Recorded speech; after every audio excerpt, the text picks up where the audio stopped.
is off. Michigan announced on Tuesday afternoon that it canceled Saturday's game at Ohio State because of an increased number of positive COVID-19 cases within the program.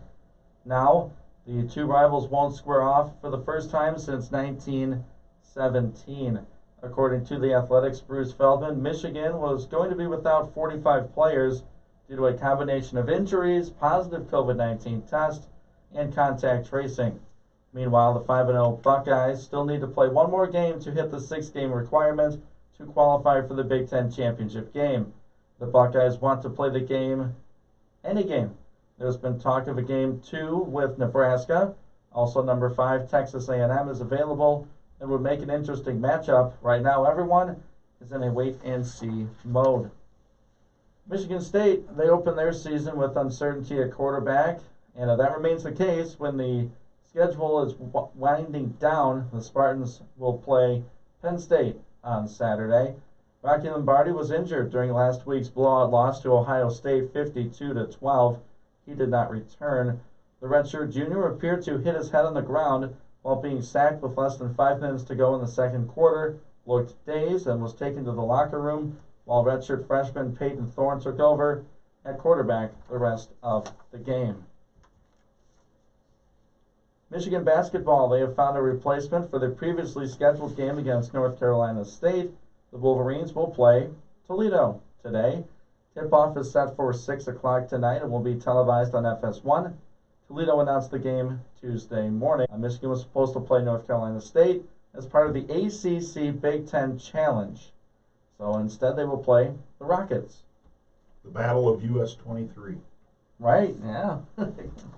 Fair. The Philadelphia Eagles defense is taking on a distinct Michigan State flavor. The team added a pair of former Spartans players in the past week, one for the second time this week, and one potentially making his NFL debut soon. Former Michigan State defensive lineman Raequan Williams was activated off the Eagles practice squad last week to play in his second career NFL game after joining the club as a free agent. He played 27 total plays in the Eagles' loss to the Packers, recorded 3 tackles. And then on Monday, the Eagles signed former Spartan linebacker Joe Bachie to its active roster. He was previously a member of the Saints practice squad after going undrafted earlier this year. He'll be eligible to make his NFL debut Sunday against the Saints.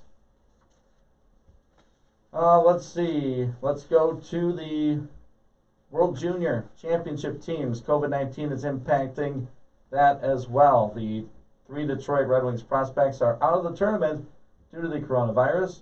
The Swedish Ice Hockey Federation announced that defenseman William Wallander and left wing Albin Rui tested positive. They will not participate in the event, which runs from December 25th to January 6th in Edmonton. And the final roster that will be announced on Sunday. So there you have it, a sports update for 7 o'clock. We'll do a brief one again at 8. So let's start with our lead story. Just real quick, I know we want to do our top 16, but Yeah. we can't not start the show with Michigan-Ohio State. Well, yeah. Not happening. We're the first cave guys that get to talk about it. That's right. Normally it's you on a Monday talking about the game, and I have to wait till Wednesday, and it's like Wednesday leftovers. That might be what I call it, Wednesday leftovers. There you go. I like that. I like that a lot. You know, my takes on the weekend games. If you're I'll call you an idiot, saying Michigan's ducking the game, you are still an idiot. A social media idiot. Yeah. That's stupid. In this climate today, that's stupid. Yeah. You know, is there a threshold that Michigan had to hit to cancel a game? I don't think so. I think the Big Ten left it up to the schools, right, to really decide if they feel comfortable fielding a team and, you know, with 45 people contact traced, this, that, the other thing. Can't fault them. You know, you're wasting your time and you look stupid if you say Michigan's ducking it. Would they have lost by 30 or 40? Yes. So we can mentally log this as another Michigan loss to Ohio State. They had no hope in beating the Buckeyes. 0, right? We can acknowledge that. Yeah, I mean that was it was a long shot. I mean it would have been one of the great, maybe the greatest upset in the history of the rivalry. Yes. Oh, no question. And I agree with you that 45 guys off of a 100-man roster, 85 scholarship players. That's a lot. I mean that my understanding was, and this was, I don't know that this was ever substantiated, but one of the early reports was they had lost at least one entire position group. So like every offensive lineman, let's say, on their roster was out. I mean, that alone right there, you can't play a game. Where are you going to get offensive linemen? And I know there are the skeptics. Well, you move some of your defensive line. It's not the same.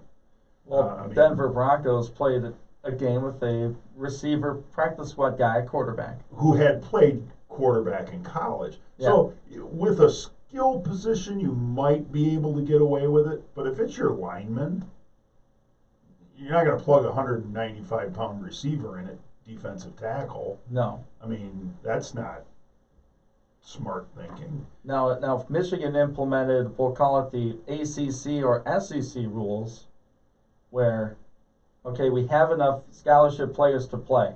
Right. Could they have done it? We Don't don't know. We don't know. All 45 guys could be scholarship players. They wouldn't have enough, whatever. So that's what I'm saying. Don't fall into the trap of saying, oh, they're ducking the game. No, they want to play. They do. Sure. They sincerely want to play. Now, can you be critical of the program for letting an outbreak happen? If you're that type of person that thought that way with Tennessee, the NFL team, or Baltimore, the NFL team, or these other colleges. Well, exactly. If Hopefully you've been critical all along. Right. Don't just Of pick and every choose. other college that's had to shut down a game, and hopefully you're going to be real critical of college basketball season, because it's going to happen daily in college basketball season. Yes. Yeah. Be consistent. If you're going to be, but not critical that they're canceling the game. Critical of, well, they didn't take the right steps. They weren't safe enough. They didn't keep their distance. They didn't wear a mask. You can do that, I feel. Yeah. So the question is, and everyone's talking about it, what do the Buckeyes do? Can they make the college football playoff not playing in the Big Ten championship game? Does the Big Ten change their rule to allow them to play?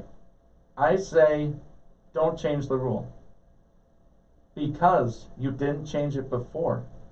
Why are you going to cherry pick it?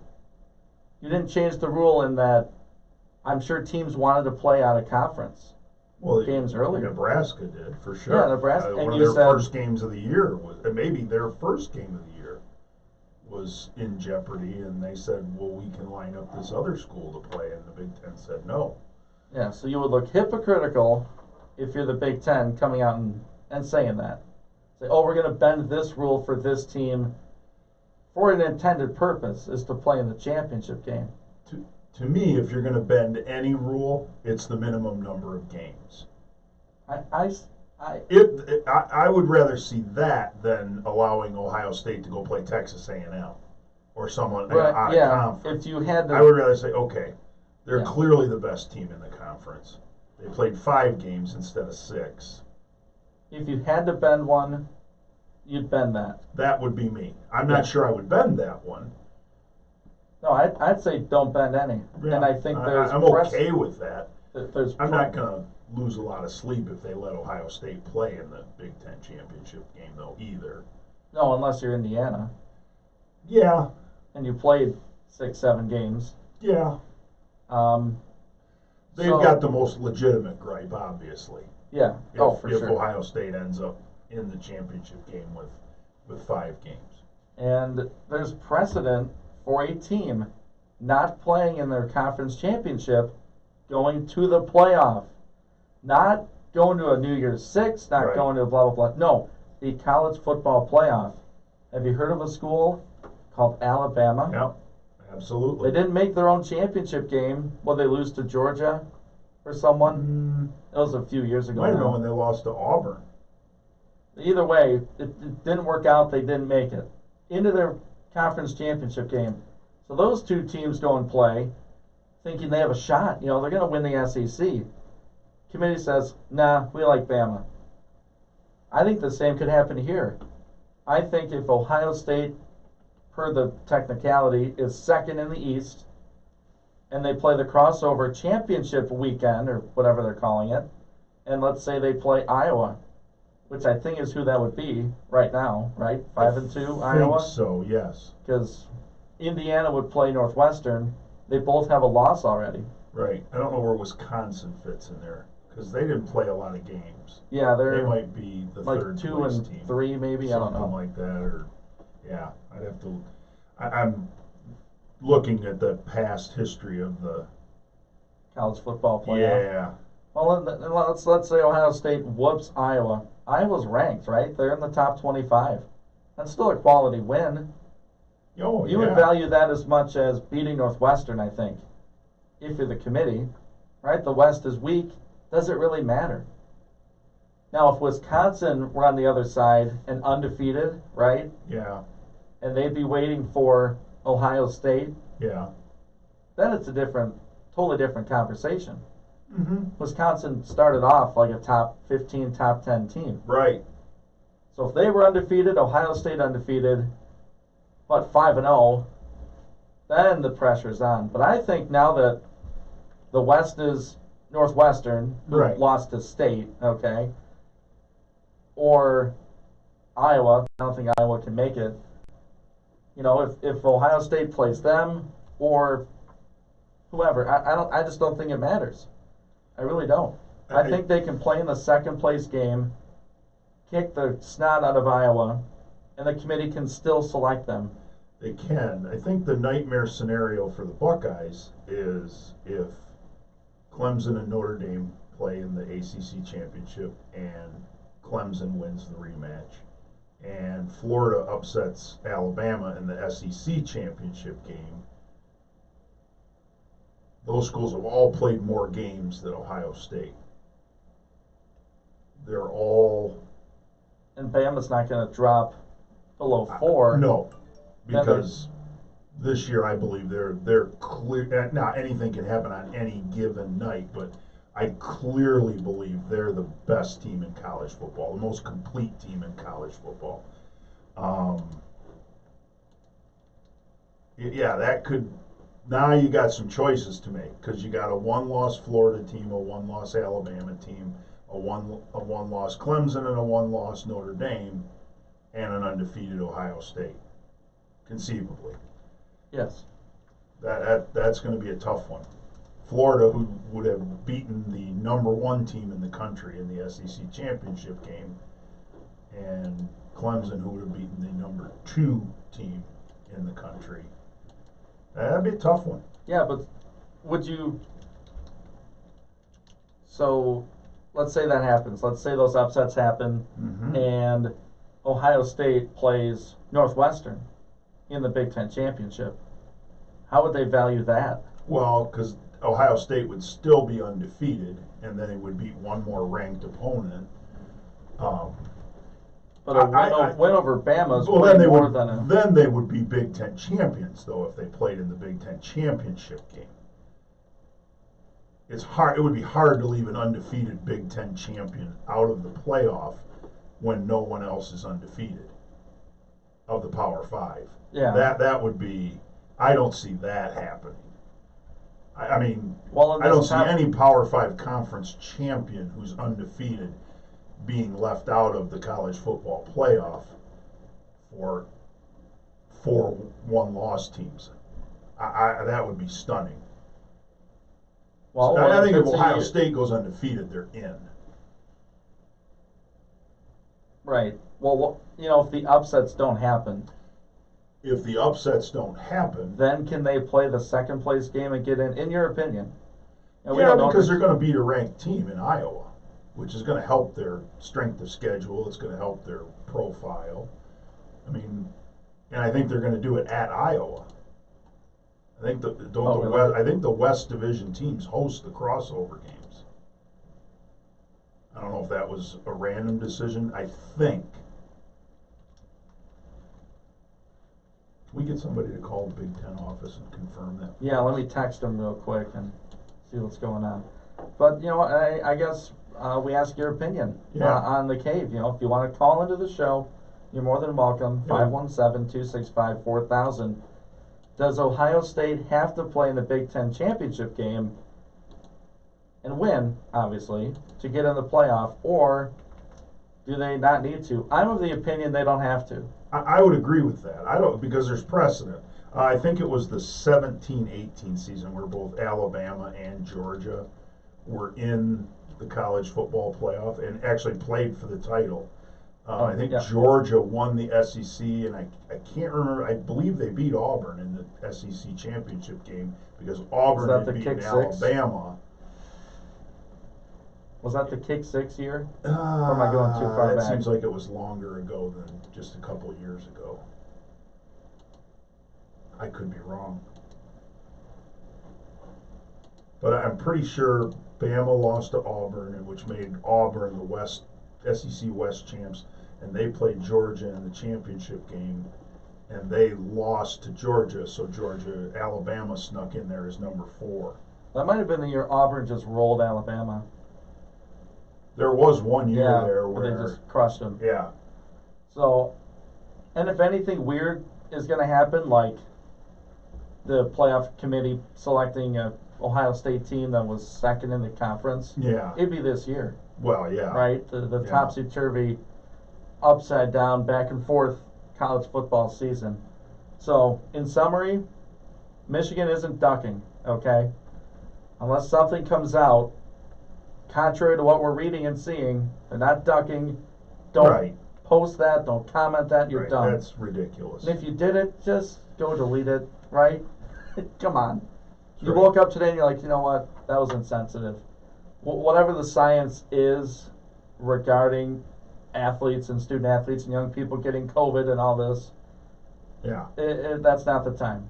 They No. don't want to duck this game. No, they want to They've- play. They want to take their shot. They'll get their butt kicked, you know, the 17 of the last 19 tries, but they'll play them. Sorry. That's okay. But it's the, Yeah. what is it, the 103rd try in a row would have been, or 102nd this year. They played every year since 1918 was the 1918. first game, so I guess, yeah, 103? Yeah. No, 103? This would be the 103rd. Anyway, Anyways, math is not our strong point right now. yeah, not normally at 7:20 in the morning either. Speaking of that, Speaking we're gonna, of numbers, we have numbers? top 16. Yeah, top 16. We'll get to that after the break. Inside the Cave. Find us on social media, Facebook, Twitter, YouTube. We're streaming the show live today on Lenawee Broadcasting Company. We have a question up on our social media platforms. We'll get to that next and tell you the fun, exciting, awesome news for today and, of course, the top 16. You're listening to Inside the Cave.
Welcome back inside the cave, 96.5 on your FM dial, 965thecave.com. Ian Wentz, John Roberts with you for hour number one. Hour number two, it's going to be a special hour on the show. A little bit more on that later.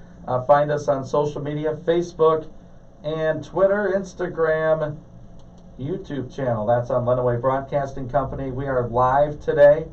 So find us on Facebook and Twitter. I tweeted out the link and I shared the link on Facebook for you to jump on and watch the stream. I guess I might as well let the cat out of the bag. Post it on social media. Today, this show marks the 1 year anniversary of Inside the Cave. So we ask you for your favorite show moment from the past year and drop it in the comments or the replies. No moments yet, but a few congratulations. Tweeted on our on the Twitter feed. Tweeter feed. Clay Pelham, Jay Hanna, Steve Babbitt, and Aaron Klotz, all tweeting out their congratulations for the show. A lot of awesome listeners out there giving feedback on social media. We do appreciate it. Yeah, so find us on Twitter, Facebook. If you have a funny show moment, you can bring it up. Are we going to have cake? I didn't bake one. Did you? No? Guess we're not doing it. Unless Jeff surprises us and brings one in. Wouldn't that be something? So yeah, the second hour, we're going to have all 5 cave dwellers on the air. Myself, JR, John Roberts, John Kane, Pat Hayes, and Jeff Bowman. So we'll all be in on the fun. I have a surprise for the guys. I told John about it. So some interesting audio that I pulled from the first show. Yeah. Fun fact, this show was an hour long. Could you imagine us trying to fit this all in an hour? Can't. Speaking of time crunch, we're doing our top 16 NFL teams. I'll give us some talking music. I'll let you go first, John. We're at all 16. Right. Couple new teams towards the bottom end for me this week. Number 16, I had them in my preseason top 16, and they have crawled their way back into contention. The New England Patriots. That's exactly who I have at 16. They're back. Yeah.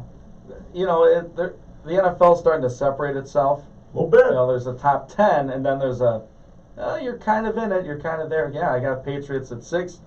Limited on offense, but they just clobbered, absolutely destroyed the Chargers. Can they keep it up? We'll see. Yeah, 15, another team I had actually ranked very high in the preseason, and they fell out, and now they're back in. The Minnesota Vikings. I'm a little higher on them. I thought you were going to say the team I have at 15. They did win last night, but, you know, put a couple more together. Yeah. Be the old Baltimore. I have the Ravens at 15. Okay. Team that was a little higher for me a couple weeks ago, but they've looked really shaky the last couple weeks. Needed a Hail Mary pass, basically, with 5 seconds left to beat the winless New York Jets. At number 14, I've got the Las Vegas Raiders. That's exactly who I have. We didn't, trade notes or anything. I don't know. Are we becoming like an old married couple? We think alike now? And Yeah, the Raiders at 14. Be a little more, you can lose, but, look a little better. They got crushed by the Falcons. Yeah, and then almost lost to the Jets. Yeah. I mean, no argument there. Nope. Number 13, you talked about them just a second ago. I have the Ravens. 13, I'm buying back into Minnesota. For your list, they were up at number 2, I think, at one point. And the Ravens were 1. Yeah, that's right. They've slipped, but the Vikings, they were 1-5, right? Where they're talking Zimmer should be fired, move on from Cousins. Yeah. This team stinks. Well, they're 6-6, right? Yeah. They're in the hunt for the playoff spot. Second place in the NFC North. Yeah, Vikings at 13. Yeah. Number 12, a team who some alumni of that team were popping the champagne bottles this week after the Steelers lost. Miami Dolphins. Ditto. What's going on? Yeah, Dolphins are the 12th best team. They're certainly in wild card contention. Can Yep. they catch Buffalo? Maybe. Maybe. If Pittsburgh gets their act together, beats Buffalo, is it the last game of the season? Both the Bills and Dolphins play each other. Mm-hmm. Could be for a wild card or hosting a playoff game. Dolphins good. Have them at 12. Yep. Number 11. This team's dropping for me, and it's a little concerning because I thought they were on their way up, and then they've kind of hit a snag. Tampa Bay Buccaneers. Yeah, Tampa Bay had a bye, so I can't really punish them that much. No. But they're higher for me. I've always been higher on Tampa Bay. I thought you were going to say this team. This fit that description perfectly. At number 11, I have the Tennessee Titans. What was that? Ooh. First half against Cleveland, they just jumped all over Tennessee. Good team. Are they great? They have an opportunity to be great moving down the road. But Titans for me at 11. I've got them a little bit higher, and you're probably not going to like my next two teams. Number 10, Cleveland Browns. Impressive win. They jumped up 3 spots for me. There's just from last no week. love And I'm a in Browns your fan. heart for Cleveland. I don't. It's almost like You can't believe it. there's that shadow of a doubt. But boy, they look good for the first half against Tennessee. I mean, they looked really good. They're going to be a tough out in the playoffs because they can run the football and they're good on defense. If they get ahead, they're going to be tough to beat. Yeah, as a Steeler fan, I'm shaking in my boots. You're Because if not. we slip to the 2 Well, seed and have to play Cleveland yeah, after playing them week 17, that won't be fun. yikes. Number 10, Indianapolis. Got a win Sunday. Still flying under the radar. Great defense. Depends on what Phillip Rivers you get. I have Indy at 10. Number 9 for me is the team that the Browns just beat. Because they're so up and down. Wait, you have Tennessee above Cleveland? I do still. And they just played? Yeah. Maybe Okay. maybe someone in Cleveland's listening to this or watching, and they're going to tell the Browns, and that'll motivate them even more this week when they play the Ravens. We're going to get higher than the Titans and John's Right. Sweet 16. All right, we're at 9, right? Correct. I might have this team too low, but I look at the 8 in front of them and I say, I don't know if they can beat them. The Rams, Huh? LA Rams at 9. Okay. That's based solely on who's in front of them. They're a good football team. I mean, you're talking a playoff team. Yeah. Are they in it now? I think they're leading the division, if not really close to Seattle, out in the West. Yeah. But I have the LA Rams when Goff plays well. They're a really good football team. Yeah, they're good on defense. Yes, underrated. No one's really. I didn't talk about them. Yeah. No one's really talking about them Yeah. on a national level. Yeah. Speaking of really good on defense, my number 8 team, the Indianapolis Colts. And Whoa. they do just enough on offense. They got Jonathan Taylor back at running back after a week off. I can't remember if he was hurt or if it was COVID related, but I think it was COVID related. And so he's back eligible to play this week, and that'll help the Colts run the football and play good defense. And I like the Colts. This might be the first time you've had them higher than me. I think it is. Yeah, I'm I a think big you're right. time Yeah. Colt advocate. Yeah. Number 8, I kept them here. They didn't play Tampa Bay. Okay. They had a bye week. Fair. If they go out and look sloppy this next week, then I'll drop them. They got a big game this week, I think. If I were KC, Kansas City. At Oh, they Tampa already Bay. played them, didn't they? Is it? They just played them and lost. It's not Kansas. Who is it? Oh, great. Now we're looking this up here. We'll get it. Oh, Minnesota. Yeah. Hey, a team That's a- scratching and clawing for their playoff life. Yeah, that'll be a tough one. We did 8. Yep. We're at 7. Okay. I have the Los Angeles Rams that you just talked. I've been a little higher on them, I think, pretty consistently. Goff's consistency concerns me, but they're really good on defense, and that might carry them through the tough spots. Number 7.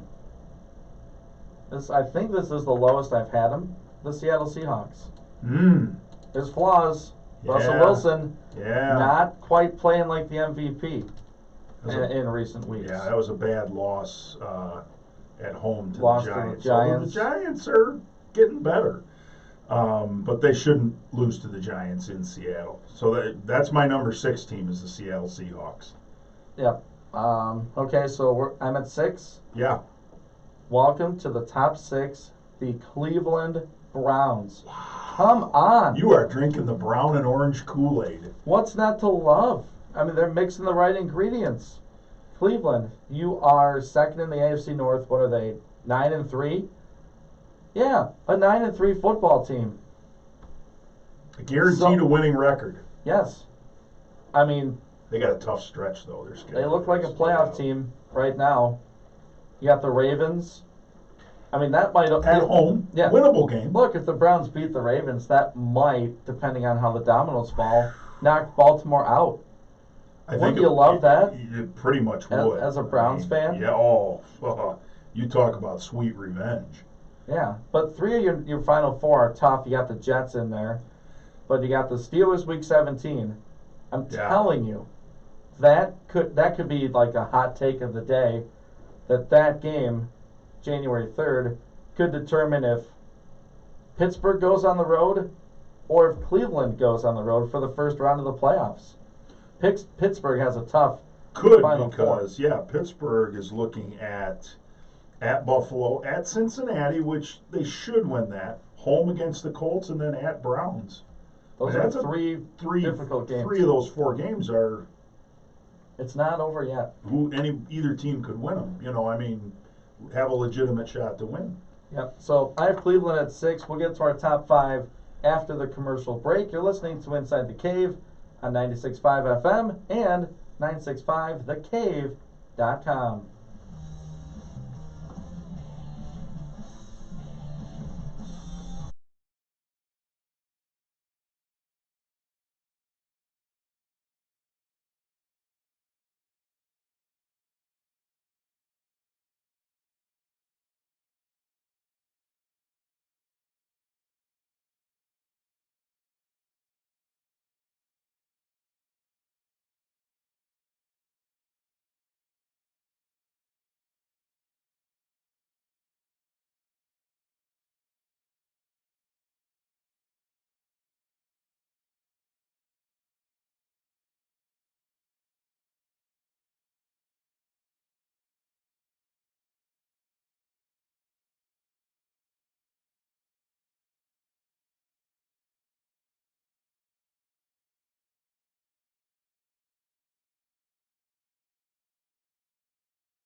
where Lenawee County tunes for sports. 96.5, The Cave.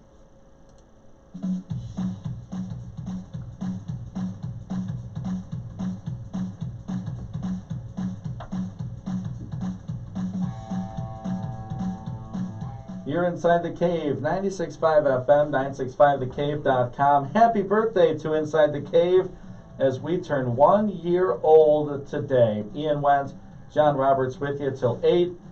Jeff Bowman, John Kane, and Pat Hayes will all be here for hour number 2 of reminiscing on the last year of Inside the Cave. We are on to our top 5 NFL teams. I'll get things started, okay? Number 5, I got Green Bay.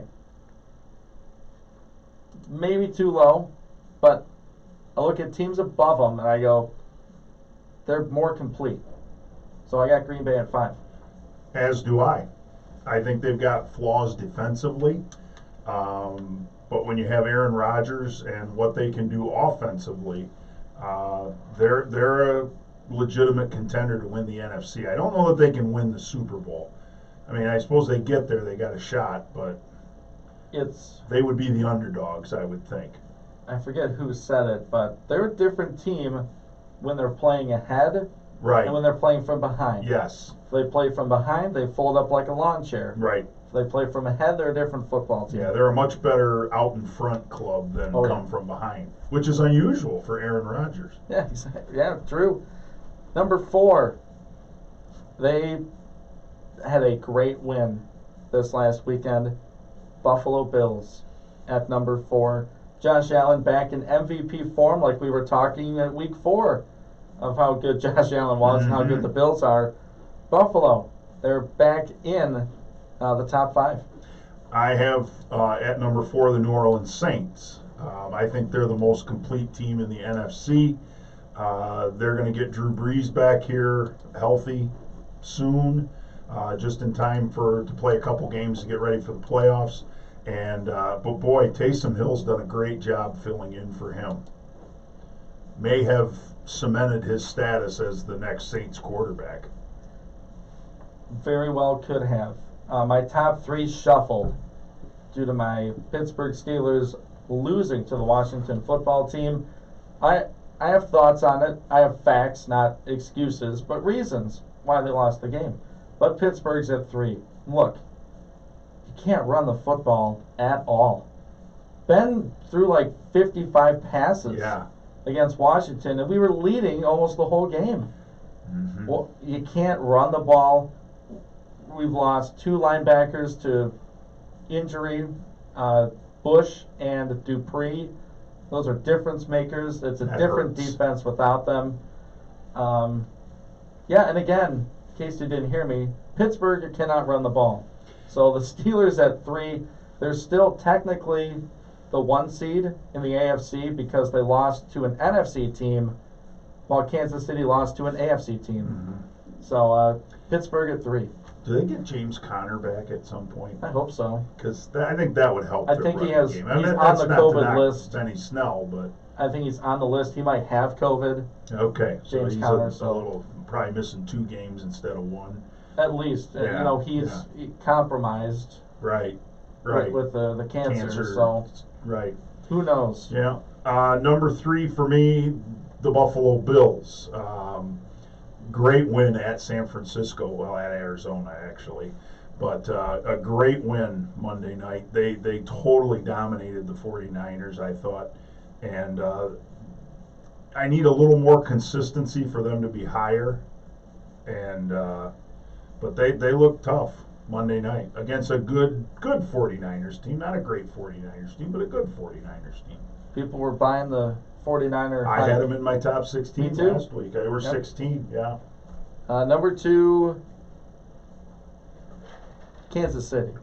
No, that's wrong. No. Did I screw this up? Pittsburgh 3. You haven't had I have New Orleans at 2. Okay. Yeah, I couldn't follow my arrows. Saints for the same reasons you did. Their defense is underrated. We're not talking about them. Them and the Rams, 2 underrated defenses. They're playing high-level playoff football now New Orleans at 2. I've got the Steelers at 2. The Steelers have been at 2 for me. They lost one game. I don't want to overreact, but I do agree with you. They've got some things they got to get fixed here in a hurry.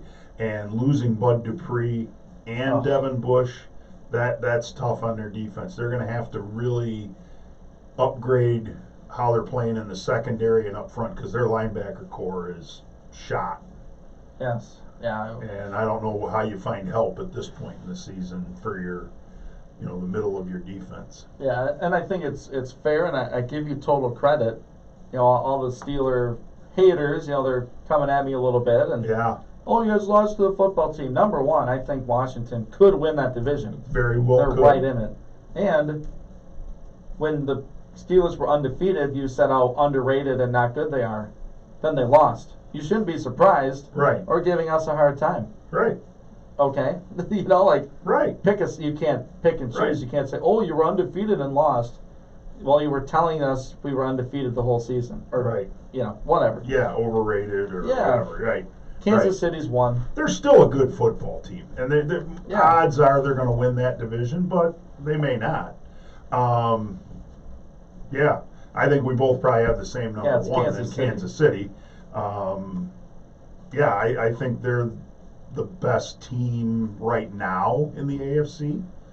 But, hey, you're one injury away in these last few weeks from being in trouble. And the Steelers are finding that out a little bit. Heard an interesting comparison on the radio yesterday. Last year, the Patriots started out 8-0. And everybody was all high, and now here Pittsburgh's 11-0, but all of a sudden the injuries are starting to take a toll, and Pittsburgh's going to have to right that ship, and New England never really recovered. They ended up not hosting the first round play or not getting a first round bye, and that might have hurt them a little bit in the playoffs. Whereas, now this year only one team gets that bye because they expanded the playoffs. So right now that would be Steelers would still have the first round bye. They're still the 1 seed, right, in the AFC. Yes. And the Saints, I think, would be the 1 seed in the NFC. So, but I did see something with Kansas City. Now, Denver's coaching staff, they're really good defensively.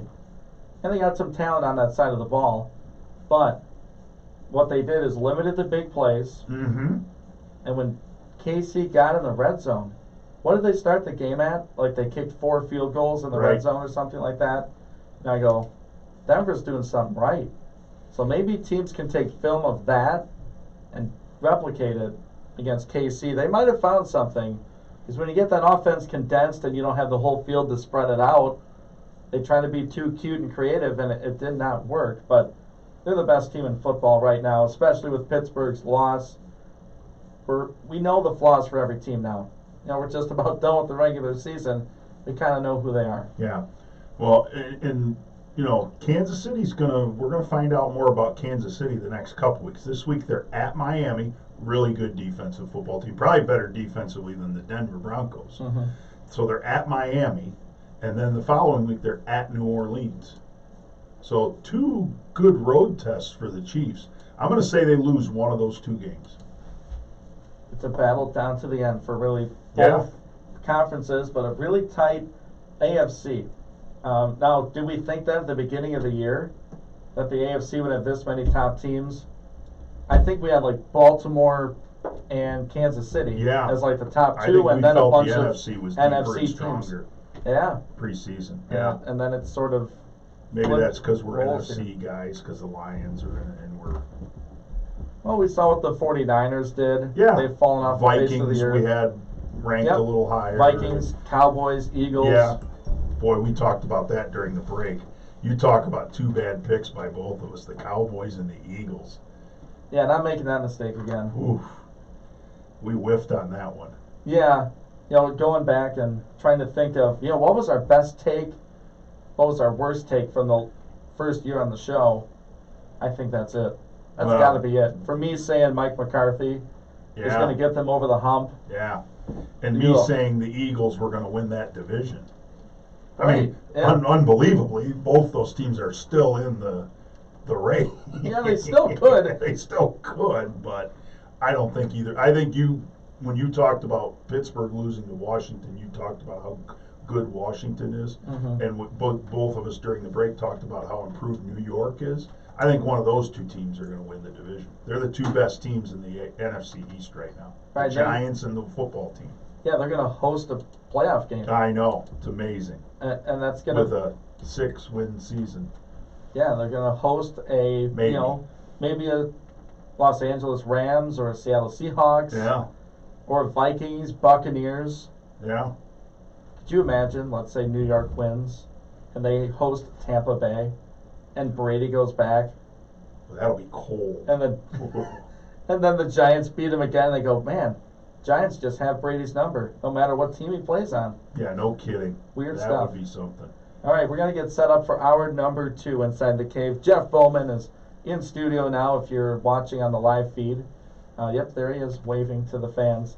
Yeah, you can jump on that feed over on Lenawee Broadcasting Company. Find the link on our social media, Facebook and Twitter. We're getting set up for hour number 2. It's a birthday party inside the cave. 1 year of the show. So we're going to break.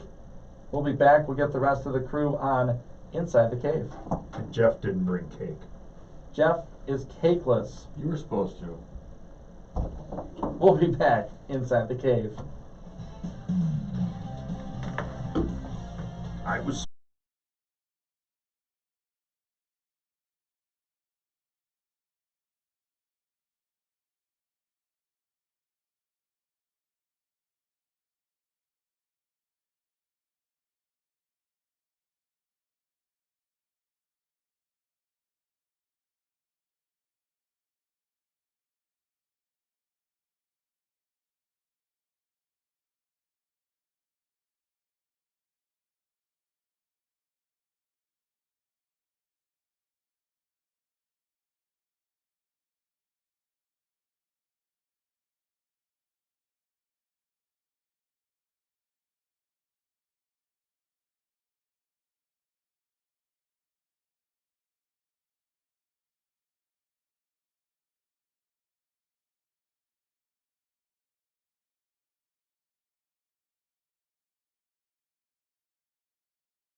All right, thanks, Ian. As you've probably heard by now, the game is off. Michigan announced Tuesday afternoon that it canceled the Ohio State game on Saturday because of an increasing number of positive COVID-19 cases within the program. According to the Athletics' Bruce Feldman, Michigan was going to be without 45 players due to a combination of injuries, positive COVID-19 tests, and contact tracing. So the Buckeyes are looking for a game. Talk of possibly playing Nebraska for round 2, or maybe even a matchup of them and the Aggies of Texas A&M, so who are ranked number 5 right behind the Buckeyes. Very interesting. We'll see what happens there. Michigan State opened the season with uncertainty at quarterback, and they go into this Saturday's game with Penn State still uncertain. Starter Rocky Lombardi was injured during last week's lopsided loss against the Ohio State Buckeyes and didn't return. Redshirt freshman Peyton Thorne took over and quarterbacked the rest of the game, so we will see from Coach Mel Tucker who starts against the Nittany Lions on Saturday. Michigan basketball has found a replacement for the previously scheduled game tonight against North Carolina State. The Wolverines will host Toledo. Tip-off 6 o'clock and will be televised on Fox Sports 1. Toledo announced the game on Tuesday morning. Michigan was supposed to host North Carolina State on Wednesday as part of the ACC Big Ten Challenge, and they announced that that game was postponed due to COVID-19 issues within the Wolfpack program. So, and the Big Ten faring quite well in the Big Ten ACC Challenge so far, only have lost one game. Yeah, you want me to give those scores really quick? Sure, go from ahead. Yesterday, Ohio State beat Notre Dame, 90-85. Iowa crushes UNC, 93-80. Penn State, big upset win over Virginia Tech by 20, 75-55. Illinois takes care of Duke, 83-68. And Rutgers over Syracuse by 10, 79-69. Those were the scores from yesterday. All right. A couple former Michigan State football players will be on the field for the Philadelphia Eagles this week. Defensive lineman Raekwon Williams and linebacker Joe Bachie. Did I say that right? Bocce. I can never remember how to say his name. It's like bocce ball. Yes. Like the game. Yes. Gotcha. Okay. So they may play for the Eagles this week, and the Eagles need all the help they can get. The World Junior Hockey Championships, some of the Detroit Red Wings prospects are being held out of competition due to the coronavirus. So hopefully that gets squared away before the Wings start training camp here fairly soon. And that's the update, Ian. All right, awesome stuff, John. And with that, we're going to first bring in Pat Hayes. Hey, Pat. Good morning, guys. How you doing? All right, we're doing well. Pat calling in today. He is off-site today because we can't fit everyone inside the cave. And we got John Kane on the phone, too. Morning, John. Morning. Well, John sounds like he's in a cave today. A little phone fun there, but you know, guys, how I envisioned part of the show going at least is, you know, I went back and listened to the first show, December 9th, 2019, and I have audio to play. I got 4 clips, talked about really the first thing that came over the airwaves, and then we'll talk about that. We talk about an affiliate who's a huge part of our Cave family, a little bit of a hint there. We talked about Michigan's bowl game and Michigan State's bowl game. So we're gonna start this with the first audio that aired on the Cave. Now, we were simulcast with WLEN for the longest time, for 96.5's existence, and we switched over, and here is the first audio that we played on the Cave.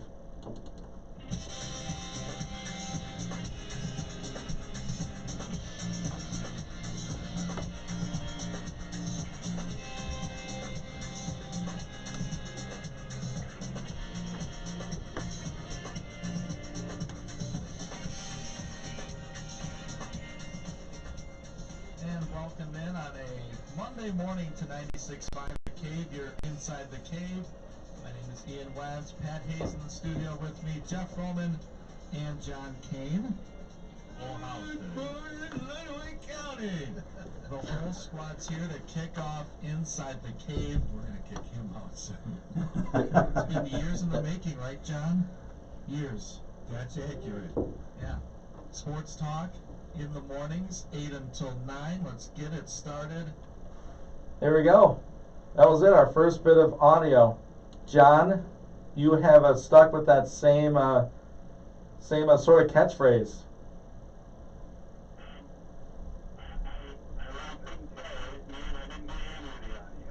Oh, you couldn't? Oh, well, you started off with your "Good morning, Lenawee." Yeah, I thought so too, and Jeff was going to kick you out day one. He had enough of you. And it hasn't gone away from that either. Hasn't wavered. Not at all. Oh man, so that was 8 o'clock. We only had an hour show. Then we quickly realized we can't do that. It's got to be 2 hours. So we made that work. But just a really cool moment to be a part of. I went back and we were obviously playing Christmas music on WLEN at the time, and you just heard the switch, and it was JoJo running the station ID, and then it kicked into that just intro music. We didn't have anything specific. We just had something. Imagine that person that was actually sitting there on 96.5 listening to the Christmas music, and then all of a sudden, whoa, wait a minute, what just happened here? Yeah, calling the station. Where's my holiday music? Yeah, it was really cool. Pat, do you remember that? Oh yes, I remember it very well. Gosh, was it an exciting day? We were all scared. We didn't know if we could get through the hour or not. But as we found out very quickly, we needed to expand it to 2 hours, and we could even expand it to 3 hours down the road here, I think. Yeah, I mean that's could certainly be something in the works here. Sooner than later. I don't know. We'll see. Certainly a lot of stuff to talk about. And the way 2020 has gone, we've been able to talk a lot about a little. And that just goes to show, we haven't done a show together. Like I'll talk to John Kane at work, about sports, but not a whole show. Like could we actually do it? Could we get this done? And through the year now, we've been able to. It is pretty amazing to think that, especially during this year where sports kind of shut down, it's like, yeah, let's start a sports station, and then we're going to shut sports down completely, and we got to try to figure out what to do with it all. Yeah, it was exactly it. Wasn't one of our bigger shows was the Super Bowl post show, because we had that on the Cave. Right. We aired it on our airwaves, and then that was the last big sporting event really in the world. And then the world ground to a halt, and we thought, oh, geez, what are we going to do on a sports show where they're canceling sports left and right? Yeah, because it was just a couple weeks after that. I mean, maybe 4 or 5 weeks after that, and we stopped playing high school sports. And not long after that, all high school and college spring sports were shut down. And I know we sat in some staff meetings at that point, and we're like, okay, what do we talk about? Because, obviously trying to highlight a lot of the local stuff, it just wasn't there all of a sudden. Yeah, no, it really wasn't. And John Kane on the phone, that moment, I can't remember the date, but it was someday in March, Adrian boys basketball was going for a district title. Mm-hmm.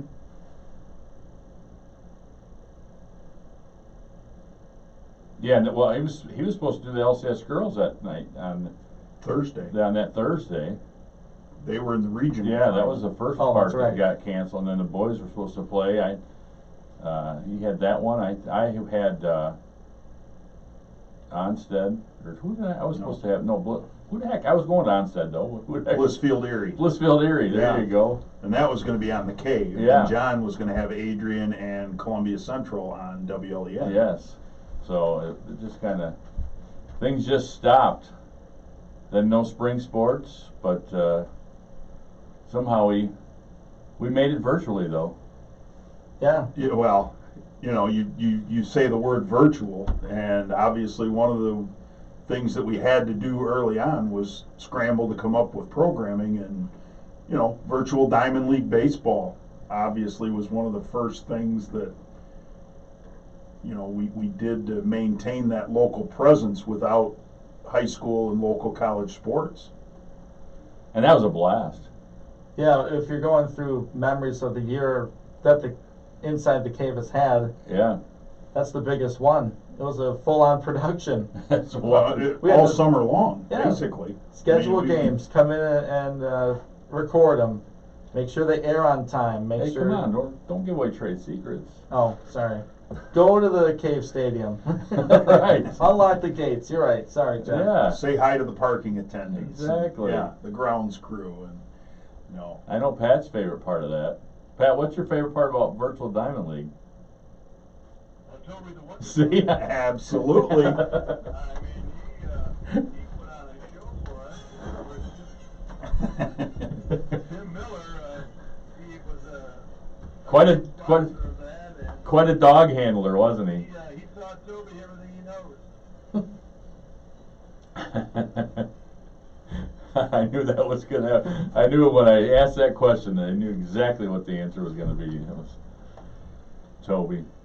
That was really fun, though. I mean, it was. He didn't cut it. Oh, okay. All right. Yeah. But that was, I mean, just for programming side, and I know a lot of people really enjoyed it as well, and so it was pretty fun, and even talking to some of the players that were involved, I remember that were listening to the games. The one night, I can't remember who was playing, but the first 10,000 people that made it to Cave Stadium got a frisbee, and during half inning of the fourth inning, everybody threw their frisbee out to Toby, and he tried to catch as many as he could. How many did he catch? I don't know. It was quite a few. Just we have a listener comment on Twitter, our Twitter feed. Steve Babbitt, thanks Steve for being a loyal listener, former Blissfield athletic director. The virtual Diamond League was a great idea. We appreciate that. It was something we kind of came up with and Yep. had a lot of fun with, but also I think early on we were a little nervous with how it was going to go. I know. And we had to collaborate with all the ADs and Mhm. coaches to get names and Right. rosters, and Yeah. it was a grand endeavor, and that's really how we started it off. We couldn't really get into a rhythm of the show because we had to create a season, Right. Yeah. essentially, and that went for, was it 12 or 13 weeks? Yeah, it was 12 weeks, so And then- 3 and then months. playoffs. We had a week off for an All-Star break. Yeah. So 13 weeks, but 12 games, I think. Yeah. That was fun. That was fun. I guess got a text too. Dan Rogers, the head football coach in Hudson, congratulates us on a great first year. So thank you very much to them. And without the coaches that we've been able to talk to as well throughout the course of the year, and some other special guests we've had on, we've got a lot of help from the different schools and the coaches being able to help us out as well and kind of make this show better by giving us some of their thoughts and what's going on with their teams. And so it's been fun to be able to engage with a lot of different people from a lot of different schools. Yeah, that's really a big component of the show, is to have the local coaches on and to have the student athletes on, if they're able to. And John Kane, who's on the phone with us today, you sort of formed a bond with the Adrian College hockey coaches, having Sean Skelly and Adam Krug. They've produced a couple drops for us that are staples on the show. John, were they your favorite people to interview? I know you had a lot of fun with them. Yeah, those guys were great. There wasn't a question about that. But the comment that I, kind of want to make is that if we could spend particular time in the world, talking about almost nothing, or spend 2 hours talking about stuff that doesn't exist, or spend 2 hours virtually going to the Netherlands.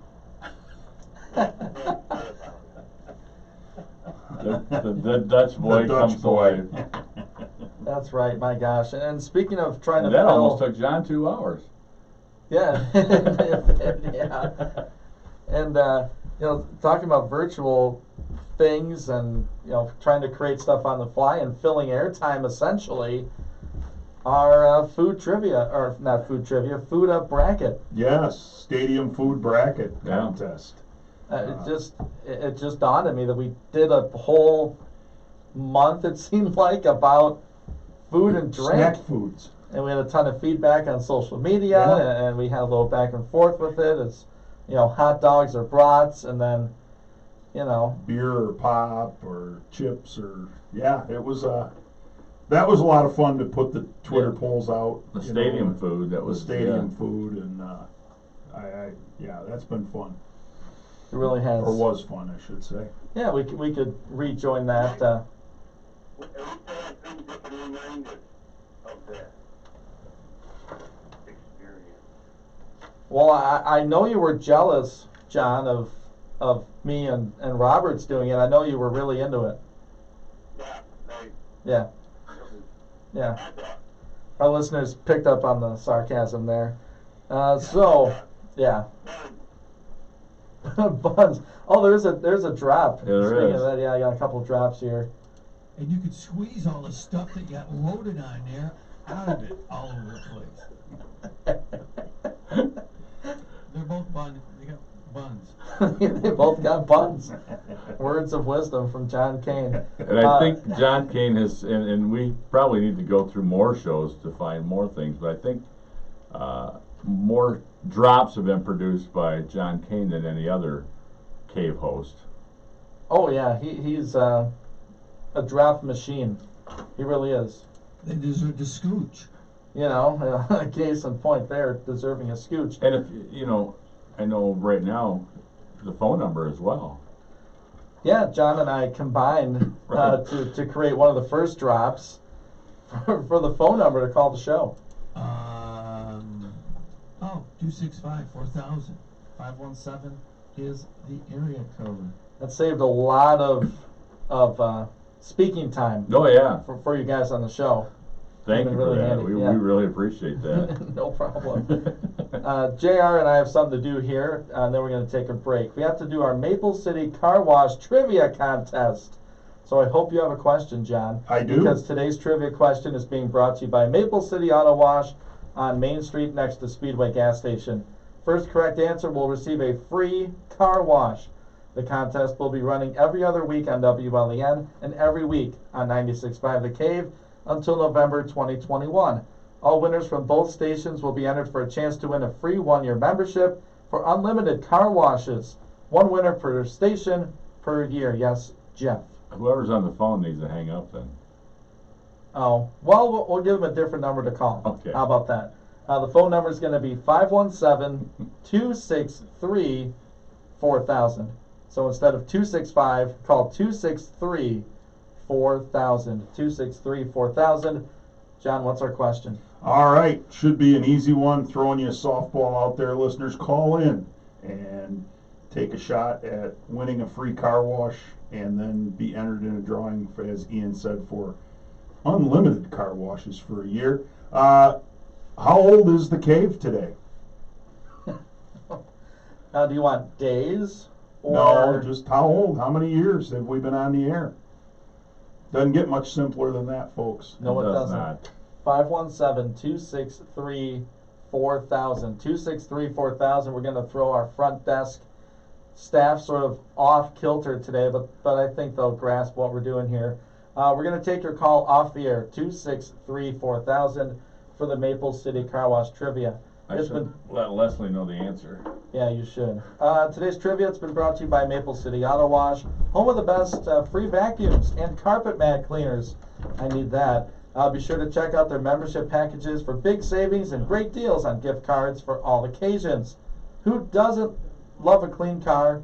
Maple City Auto Wash gets your vehicle clean, dry, and shiny every time. I like a clean car. I love those vacuums. Yeah. To go My off car's always script, those cleaner are on my. the outside compared to the inside. It is. You don't think about it. You know, you're looking out of the car, so you're not thinking about what's inside. But if you really look at it, especially if you have kids, you know, you're a regular customer over there at Maple City Car Wash. So thank you for sponsoring the trivia. How old is the cave today? We'll take your calls off the air. We need to take a break. We'll be back. We got the whole crew with us for our 1 year anniversary for Inside the Cave. Ian Wentz, John Roberts, Jeff Bowman, Pat Hayes, and John Kane.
I remember that drop.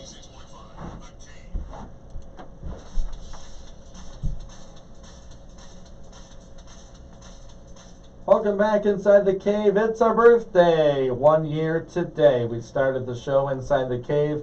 It was an hour long of just 4 cave dwellers. Now it's expanded to 2 hours and a 5th cave dweller. Ian Wentz, John Roberts, Jeff Bowman, Pat Hayes, and John Kane. We're all with you. We're not all in studio, social distancing involved. So we got Pat Hayes on the phone and John Kane on the phone as well. I did some homework. Oh, did you have something to say? I was going to announce we have a winner in our trivia contest. Oh, but yeah, the Maple City Car Wash Trivia. We had someone call in the new phone number for just that one trivia question. Who was it? Jeremiah Davies of Adrian is our winner today. So he wins a free car wash from Maple City Car Wash and is now in the drawing for a year's worth of unlimited car washes. That's all it took? That's all one it phone took. call? And he got the right answer. How many years has the cave been on the air? Well, if you've been listening to the show or watching on YouTube, you know. The correct answer is 1. Yep. And he got it. All right, congratulations. See, and To for the us winner. to add that extra hour, we had to bring in John Roberts. Otherwise, Yeah. the other hour wouldn't have. We couldn't have done it. No, yeah, I don't think so. You're welcome, I guess. Is that what you're trying to say? Yeah. Okay. Yeah. Was that a weird thank you? Like, welcome to the cave team? No, really. Yeah, Just ripping on it. Ian and I were talking off air during the first hour, and I had to really try and think when I did start. I remembered, I think I had just I wasn't on the air yet, but I was at an Adrian High basketball game, and John Kane was doing, it was the Adrian Tecumseh game, and John was doing it for WLEN, and he had me come over and talk with him at halftime, and I ended up staying for the rest of the game, and Adrian pulled it out in overtime. I remember that. And then the next week I was on the air. There so. you go. That was your audition, I guess. Well, yeah, I think it was either late February or early March. Is when I joined you guys. You guys were the originals. Yeah, John, do you remember that? I know we're going way back. Oh, okay.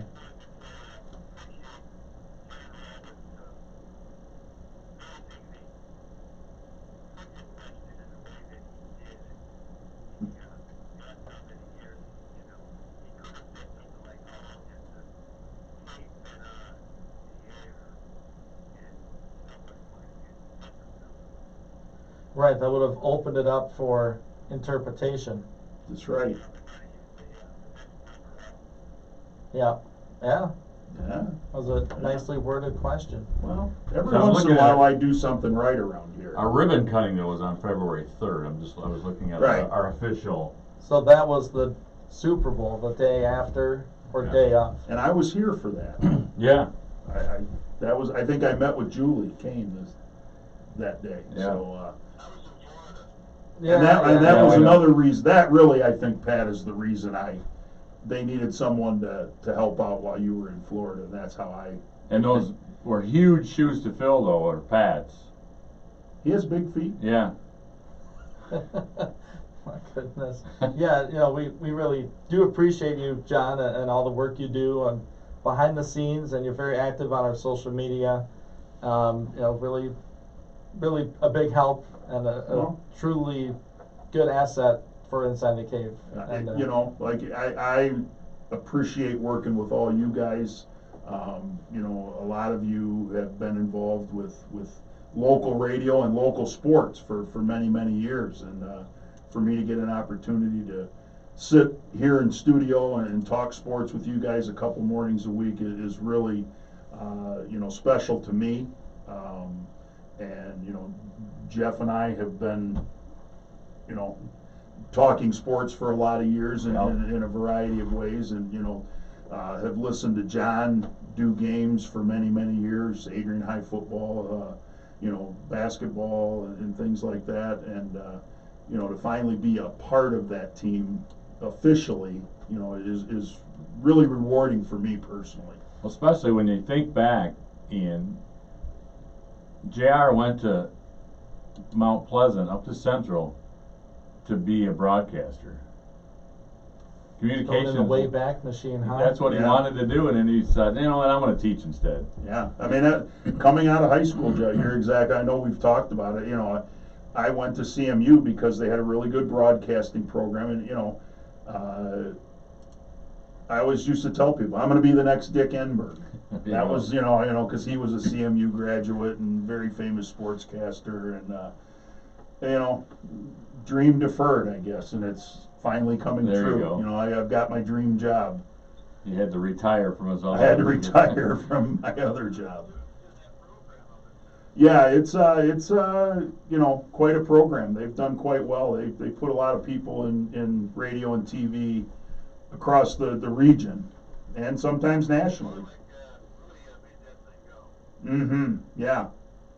And I don't want to segue here, but we only have a 2-hour show here inside the cave. I have some more audio I want to play for us, and just to listen back to, I guess we can officially say, this day in cave history. Oh, there you go. The first show was 1 year ago today, December 9th, 2019. We have many, we'll call them affiliations. We broadcast Spartan football, basketball, Detroit Lions football. We do the Thursday night game and the Monday night game, but can't really think of any other affiliate that could be any bigger than this one. If you want to give a shout out to your team, 965-4000, and after us, it stays sports here on 96.5.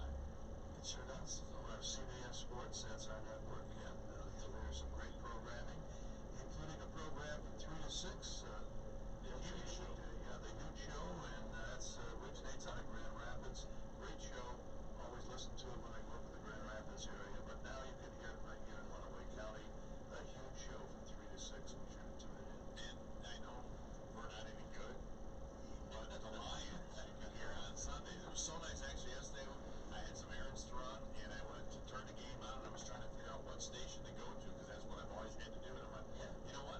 I can hit 96.5 right here in town, and I can listen to the Lions. So I know the product is not very good, but hey, we have a station locally, and you don't have to search forever to try to find it. You can just hit 96.5 now and listen to the Lions. And you'll have more surprises as the year goes on with some of the teams we're going to be covering. There we go. That was the sort of announcement of the huge show being part of our programming here from 3 to 6 weekdays. And Huge has a weekend show as well with CBS, correct? Yeah, I think it's on like at 10 o'clock on Saturday nights. So a big time affiliate, great to have them on the show. Social media as well, shout outs on the air, here, there, and everywhere. Just a fun affiliate. And Pat, have you maintained the same feeling toward the huge show? Are you a regular listener? Absolutely. I tell you, Bill Simonson really puts on a great show. He gets right to the point, doesn't pull any punches, especially with what's going on now with COVID-19. Very opinionated and tells you where he stands, and talks to a lot of great people along the way. I think one of the best times when I tuned in was when he was interviewing 5-star families.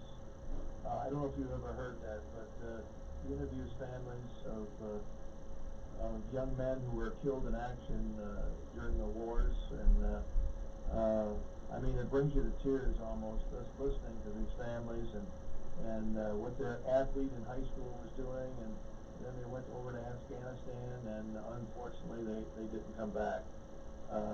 He does that right around the holiday time, and I can't say enough about Bill and how he runs his show. And he was a guest on Inside the Cave, correct, Jeff? I believe you had him on. Yeah, pretty soon after we were on the Mhm. air, we got him on, and we were hoping to get him down here in the summertime to go play some golf, and with everything that went on, that never happened. But Maybe next summer. that would be nice, because he loves to golf. So there we go. I have a couple more clips to play. from our first show inside the cave. It's about Michigan, and what about Michigan State? How true did our sort of predictions and thoughts end up being? We'll find out next inside the cave.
We get you the story inside the cave.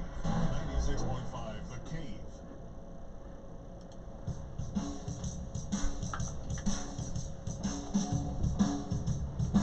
Hey!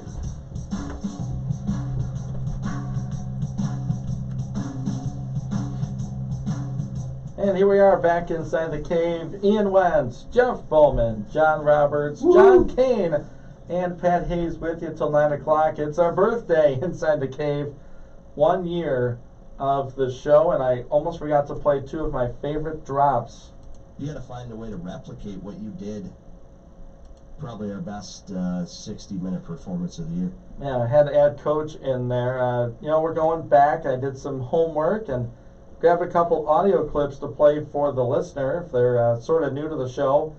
sort of to see the evolution of Inside the Cave and things we talked about this time last year. So we're talking about, in this clip, Michigan getting ready to battle Alabama for their bowl game. So let's take a listen. You want to get two programs that can fill up a stadium, it's Michigan and it's Alabama. Yep. Yeah, the stadium holds 65,000. I'm sure every seat's going to be taken. A little bit early for a line on that game, but I don't know what you guys think. It's probably going to be Alabama by at least 14, 17 points. You think it's going to be that high? I do. Well, I think it's going to be double digits. It's going to be maybe low double digits, Yeah. but it's going to be double digits. I'm thinking, I mean, just because it's an early line and you want to get money on both sides, though, you may start it out low and let that kind of ride back and forth. You may have a 7-point game to kind of get some money here or there, and then it might get up to 10. 7-point game to get a bunch of money on the Tide, and then go from there. You might have, just want to change some things around. Well, Alabama's using their backup quarterback, right? Yes, probably still will be because Tua is definitely hurt, but there are other backup quarterbacks at Oklahoma in the college playoff. Yeah. Here's my brief 2 cents on this, and I'll get into it. We have plenty of time to talk about it. All right, I'm going to pause that. So here's my first Harbaugh talking point here inside the cave. So brace yourself. Is it true or is it not? But I think Michigan has a ton to play for. I think if they lay an egg in this game, I don't expect them to win, but if they lay an egg, what does that say about Coach Harbaugh? They've beat up on Florida a couple times in these bowl games. You're playing against one of the big boys. You want a shot at him. Nick Saban, arguably the best coach in college football. Jim Harbaugh hyped up as one of these elite coaches. I think he'll have to coach his best game. No, I agree. I think there's a lot riding on this, and I think especially recruiting-wise. I mean, I think if Michigan can go in there and show that they can play with the big boys, I think that'll definitely help a lot. You go in there and just get your doors blown off, it's going to be tough for people to say, yeah, I think I want to go to Michigan. I mean, I think this game means a whole lot more to Michigan than it does to Alabama. It'll separate Michigan as, are they the best, one of the best programs in the region, in the Midwest, or are they truly a national power, which I don't think they've been viewed as recently. So that audio courtesy of Inside the Cave from a year ago today. If you recall, Michigan up 16-14 at the half and would go on to lose that game to Alabama 35-16. Bama, remember that backup quarterback, Jeff, you were talking about? Mm-hmm. That's Mac Jones. Mm-hmm. He turned out to be pretty okay. He's not bad. He must be pretty good. Yeah, that's right. He must be. That's right. He must be pretty good. That was perfect. That was spot on. So, that was my first real take on Jim Harbaugh on the air, and it aged pretty well, honestly. Yeah. You know? Unfortunately for Michigan fans. Yeah. So there's that, and to be fair, I grabbed audio from State. We had to talk about them. They eked into a bowl eligibility situation at 6-6. Uncertainty with Coach D'Antonio at MSU. So here's the audio from Inside the Cave this day 1 year ago. Do we even want to talk about Michigan State? Why not? Yeah, Okay, all right. absolutely. They had to win their last 2 games over Rutgers and Maryland, and they did it. See, it's that old saying, they've been playing in the playoffs at the end of their season. It was a Yes. push. Well, yeah, they've already won 2 playoff games. That's right. They had to get So, there. And they struggled in one of them. Yes, but they're heading to the Bronx. They're going to be playing in Yankee Stadium, taking on a Wake Forest team Friday the 27th. It's a 3:20 kickoff. They got to play in early afternoon just to hope that the weather is okay. Because who loves to go to New York City in late December and play an afternoon game outside. You're gonna be under the lights anyway, no matter which way you look Yeah. at it. Congratulations, you made a bowl game. Yeah, In but New you York. know, you're not in a, real southern climb. I mean, New York City is the best northern climb bowl game that you can play in.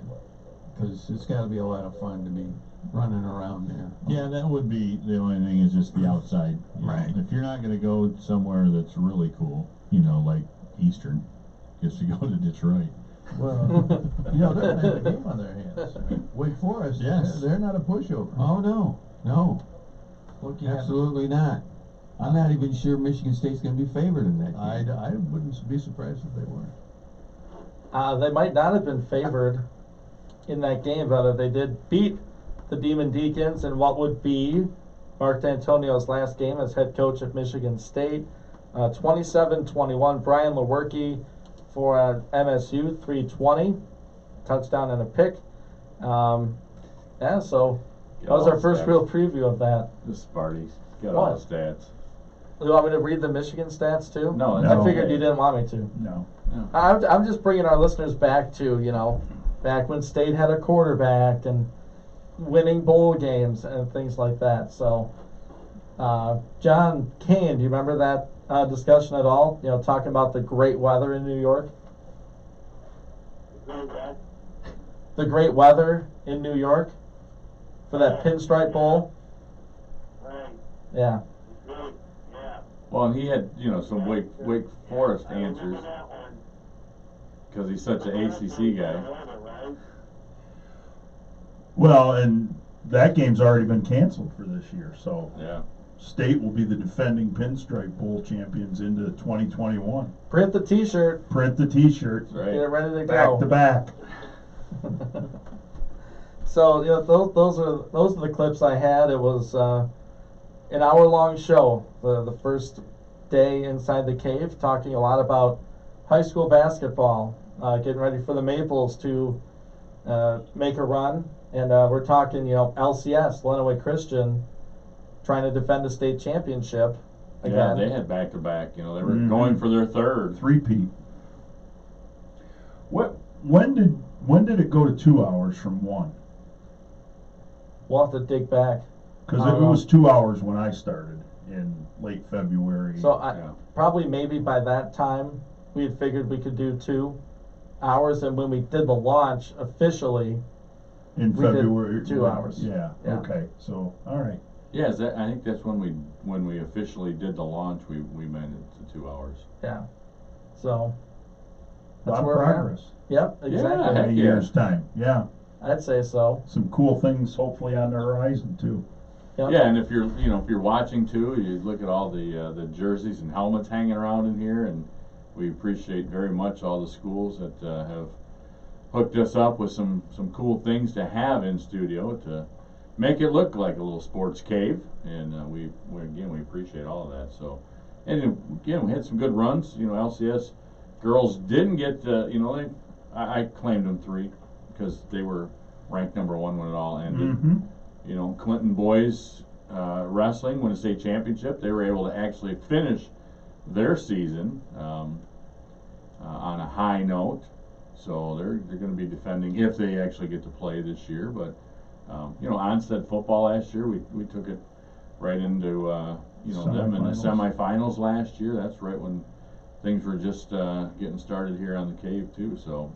I think listening to you talk about the local stories, one of the big what ifs that I think about occasionally when we're talking local sports here is Blissfield baseball. Yeah. Last spring, they thought, I think, had a real good shot to make a long run and do some really good things last spring, and of course spring sports got canceled, so we never got to see what that group was. Right.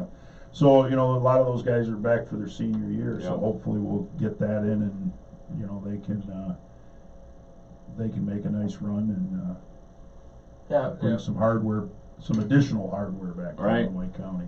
That's right. We're running short on time, but I want to send it out to the guys who are remote right now to give them a chance to talk about really briefly one of their favorite moments. It doesn't have to be your favorite on the cave. So, John Kane, we'll start with you. Favorite moment, one of. You know, I just think it had to be the, you know, I really enjoyed the conversations with Coach Skelly and Coach Krug. And, you know, just talking with you and coming up with drops off the top of my head, most of which we couldn't use. Yes. Very fair. Pat, one of your favorite memories? Well, I think I mentioned this on our Thanksgiving program, Ian, but it's been a real joy for me and a real thrill to do basketball games with Hall of Fame coach Fred Smith. Doing Siena Heights and Adrian College games this last year was really a lot of fun. Fred taught me an awful lot about the game of basketball, and I'm just very thankful that I got the opportunity to do some games with Fred. And we'll switch it back here in studio. JR, John Roberts, one of your favorite moments. Wow, that's It doesn't have to be your favorite. It can yeah. You know, I go back to the Diamond League. I mean, that was something that, like I said, when we first started talking about it, we weren't real sure all the details and how it was going to work, and through the cooperation of some local athletic directors and things like that, you know, and some technological work by you, we were able to do something that I think our listeners really enjoyed. All right, Jeff, now to you. Favorite, one of your favorites. Diamond League is great. I mentioned, you know, with that, and also going back, piggybacking on Pat, doing games with Fred. Known Fred for a long time, but you know, kind of just as a, you know, observer and in passing, knowing who each other are and talking a little bit to each other, but getting to know him better, and a couple, you know, couple hour car rides going to the games were real fun. Just getting to know Fred a little better, and he's a treat to know. Well, and you get the opportunity to do Saint Sport Right. now with him every once in a while. Yeah, so. it's fun, but just being able to get up in the morning and talk sports though is a great day great way to start a day. Mm-hmm. Yeah, it really is, and you know, it's one of my favorites. To rank any favorites for this is kind of unfair, but you know, I'm an Adrian College alum, and when I went to school, it was kind of weird for it to be a hockey school. You know, growing up around here, you're a football school, you know, and AC is a hockey school, and very successful programs, men's and women's. But favorite moments is, you know, working with Adam Krug, coach for the men's team, and to travel with them to call their games. They have a great following here. Very proud of the team, and proud of us for getting that partnership going with the very successful program. It kind of felt like a Hoosiers moment for me. Like I was, you know, with the team, and people were counting on me to get the word out and cheer on their Bulldogs and give them a quality broadcast. So that was certainly one of my favorite moments here inside the cave. And of course the weekly, daily show Sure. is really what makes the station is what it is. Yep. Great work today, guys. John Kane on the phone, Pat Hayes on the phone as well. Jeff, John, and yours truly inside the cave today. We're all out of time. CBS programming kicks in at 9 o'clock for the final hour of the DA show. The show tomorrow will be Jeff and John inside the cave. So that's going to do it. No. No? You and Pat. It's What? Thursday. Oh my gosh, I thought it was Friday tomorrow. Pat, we're on tomorrow. I'll make sure to be here. Happy birthday, Inside the Cave. To the compass, because it's time to go inside the cave. Weekday morning, 7